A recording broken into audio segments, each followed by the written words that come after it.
भारत सरकार कई ऐसी योजनाएं चला रही है जिससे देश के करोड़ों लोग लाभान्वित हो सके।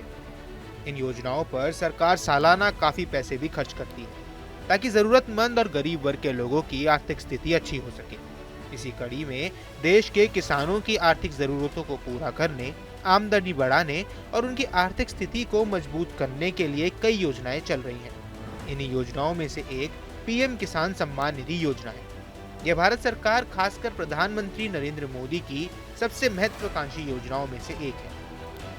प्रधानमंत्री नरेंद्र मोदी इस योजना की शुरुआत 1 दिसंबर 2018 को की थी। यह योजना पूरी तरह से किसानों को समर्पित, इसके 100% फंडिंग केंद्र सरकार की ओर से की जाती है।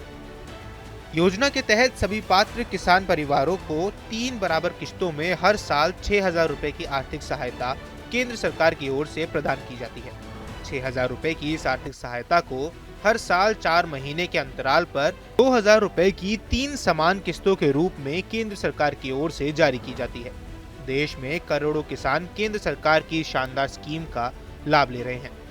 इस योजना का मकसद किसान खेती से संबंधित जरूरी सामान जैसे कीटनाशक, खाद, बीज, कीटनाशक के साथ ही अन्य कृषि उपकरणों के लिए पैसे मुहैया करवाना है, ताकि किसानों को कृषि संबंधी सुविधाएं प्राप्त हो सके और उनके ऊपर ज्यादा आर्थिक बोझ ना पड़े। इस स्कीम से किसानों की आमदनी बढ़ने के साथ साथ जीवन स्तर को उठाने में भी काफी मदद मिल रही है। पीएम किसान योजना के लाभ: किसानों को एक साल में 6,000 उपलब्ध करवाए जाते हैं। हर 4 महीने में 3 बराबर किस्तों में 2-2 हजार रुपए दिए जाते हैं।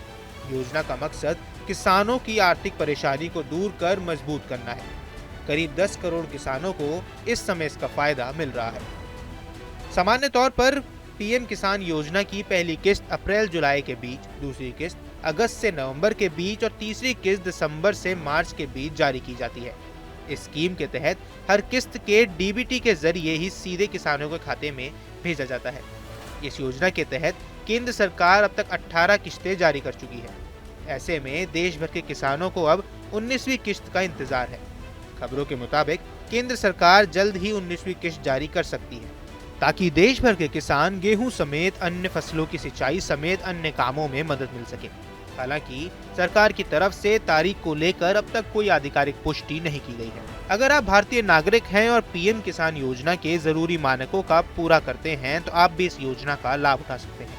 इसके लिए आपके पास आधार कार्ड, पहचान पत्र, कृषि भूमि से जुड़े दस्तावेज, बैंक पासबुक, मोबाइल नंबर आदि दस्तावेजों का होना जरूरी है। अगर आपके पास ये दस्तावेज हैं तो इसके लिए आप आसानी से आवेदन कर सकते हैं।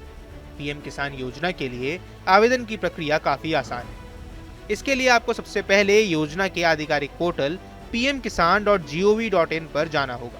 पोर्टल पर जाने के बाद आपको न्यू फॉर्मर रजिस्ट्रेशन वाला ऑप्शन दिखेगा। यहाँ आपको अपना 12 अंकों का आधार नंबर और मोबाइल नंबर भरना होगा। मोबाइल नंबर डालने के बाद आपको अपना राज्य सिलेक्ट कर सबमिट करना होगा। इसके बाद आपके मोबाइल पर एक OTP आएगा और OTP डालकर प्रोसीड फॉर रजिस्ट्रेशन के ऑप्शन पर क्लिक करना होगा।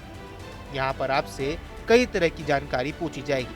भरने के बाद आपको आधार ऑथेंटिकेशन बटन पर क्लिक करना होगा। इसके बाद आखिर में आपको खेत से जुड़ी सभी जानकारी और दस्तावेज अपलोड करना होगा। इसके बाद आपके सामने रजिस्ट्रेशन कंप्लीट वाला मैसेज आएगा। इस तरह के आप पीएम किसान योजना में रजिस्ट्रेशन कर पाएंगे। इस योजना के लिए रजिस्ट्रेशन कराते समय अगर आपने कोई गलत जानकारी दर्ज की है तो आपको इस योजना का लाभ नहीं मिल सकेगा। जिन किसानों ने अब तक पीएम किसान सम्मान निधि योजना के लिए अपना KYC और भू सत्यापन नहीं कराया है, उन्हें आने वाली 18वीं किस्त का लाभ नहीं मिलेगा। ऐसे में अगर आप भी पीएम किसान योजना के लाभार्थी हैं तो आपको जल्द से जल्द इन दोनों का जरूरी कार्यों को पूरा करना होगा। इसके अलावा जिन किसानों ने योजना में रजिस्ट्रेशन कराते समय कोई गलत जानकारी दर्ज की थी, उन्हें भी अगली किस्त का लाभ नहीं मिलेगा। पीएम किसान सम्मान निधि योजना में KYC कराने के लिए आपको सबसे पहले पीएम किसान पोर्टल यानी pmkisan.gov.in पर विजिट करना होगा। यहाँ आपको KYC के विकल्प का चयन करना होगा। इसके बाद आपकी स्क्रीन पर एक नया पेज खुलेगा जहाँ आपको अपना आधार नंबर दर्ज करके सर्च के बटन पर क्लिक करना होगा। इसके बाद आपको आधार से लिंक्ड अपने मोबाइल नंबर दर्ज कर OTP के बटन पर क्लिक करना है। इसके बाद रजिस्टर्ड मोबाइल नंबर पर आए OTP को दर्ज करके सबमिट कर दें। इस तरह घर बैठे आप अपनी KYC ऑनलाइन ही कर सकते हैं। इसके साथ ही आप अपने नज़दीकी सीएससी केंद्र पर जाकर भी पीएम किसान योजना के लिए ई-केवाईसी करवा सकते हैं। कई बार ऐसा देखा गया है कि पीएम किसान योजना के लाभार्थी होने के बाद भी आपके खाते में पैसे नहीं आते हैं। पीएम किसान बेनिफिशियरी लिस्ट को आप सभी रजिस्ट्रेशन करने वाले किसानों को चेक करना इसलिए ज़रूरी होता है क्योंकि बेनिफिशियरी लिस्ट में केवल ऐसे किसानों को ही शामिल किया जाता है जिन्हें आगामी समय में योजना का लाभ प्राप्त होने वाला है। अगर आप भी जानना चाहते हैं कि आपको योजना का लाभ मिलेगा या नहीं, तो आपको बेनिफिशियरी लिस्ट चेक करना ज़रूरी है। इसके लिए आपको सबसे पहले पीएम किसान की आधिकारिक वेबसाइट pmkisan.gov.in पर जाना होगा। यहाँ आपको फार्मर्स कॉर्नर पर क्लिक करना होगा। यहाँ क्लिक करने पर आपको येस और नो के स्टेटस पर क्लिक करना है। इसके बाद स्क्रीन पर ऊपर की ओर नो योर रजिस्ट्रेशन नंबर पर क्लिक करें। जब आप यहाँ पर अपना आधार नंबर दर्ज करेंगे, जिसके बाद आपके नंबर पर एक OTP आएगा, उसे दर्ज कर दें। इसके बाद आपको अपना रजिस्ट्रेशन नंबर मिल जाएगा। अब पेज पर जैसे ही आप रजिस्ट्रेशन नंबर, मोबाइल नंबर और कैप्चा कोड डालकर गेट डेटा पर क्लिक करेंगे तो आपकी स्क्रीन पर पीएम किसान की किस्त की पूरी जानकारी नजर आने लगेगी। आपको बता दें कि पीएम किसान सम्मान निधि योजना का लाभ सभी किसान नहीं ले सकते हैं। तो सरकार की ये योजना गरीब और सीमांत किसानों के लिए है। इस कारण केंद्र सरकार ने इस योजना के लिए कुछ शर्तें भी रखी हैं। जो किसान उन शर्तों पर खरा उतरते हैं, उन्हें इसका लाभ दिया जाता है। इस योजना के अंतर्गत केवल 18 वर्ष से अधिक आयु के किसान को ही पात्र माना जाता है। इस योजना के लाभार्थियों के लिए भारतीय नागरिक होने के साथ साथ 2 हेक्टेयर तक जमीन होने की शर्तें हैं। प्रधानमंत्री किसान सम्मान निधि योजना का लाभ ऐसे लोग नहीं उठा सकते हैं जो या तो सरकारी नौकरी कर रहे हैं या फिर इनकम टैक्स भर रहे हैं। अगर कोई व्यक्ति EPFO का सदस्य है तो उन्हें भी इस योजना का लाभ नहीं मिलेगा।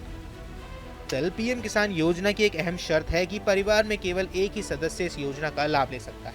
अगर परिवार का कोई दूसरा सदस्य योजना का लाभ लेने के लिए आवेदन करता है तो उसका आवेदन खारिज कर दिया जाएगा और उसके खिलाफ कार्रवाई भी की जाती है।